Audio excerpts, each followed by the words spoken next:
You are recognized for your opening statement. Ambassador Taylor, you are recognized immediately thereafter for your opening statement. Thank you, Ambassador Taylor.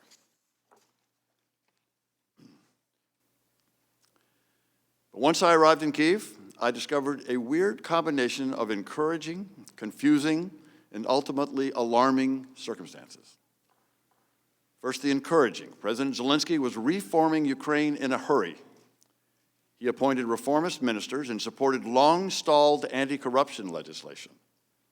And yet, I found a confusing and unusual arrangement for making U.S. policy toward Ukraine. There appeared to be two channels of U.S. policymaking and implementation, one regular and one highly irregular. As the acting ambassador, I had authority over the regular, formal diplomatic processes, including the bulk of the U.S. effort to support Ukraine against Russian invasion and to help it defeat corruption. This channel is formally responsible for formulating and overseeing the implementation of U.S. foreign policy with respect to Ukraine.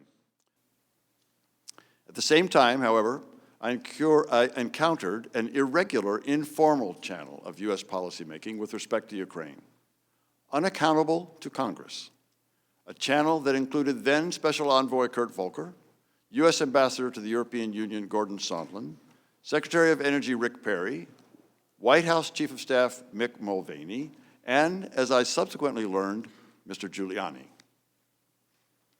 I was clearly in the regular channel, but I was also in the irregular one to the extent that Ambassadors Volker and Sondland, including me in certain conversations. Although this irregular channel was well connected in Washington, it operated mostly outside of official State Department channels. Later that day, I received text messages on a three-way WhatsApp text conversation with Ambassadors Volker and Sondland. Very concerned, on that same day, September 1st, I sent Ambassador Sondland a text message asking if we are now saying that the security assistance and a White House meeting are conditioned on investigations. Ambassador Sondland responded asking me to call him, which I did.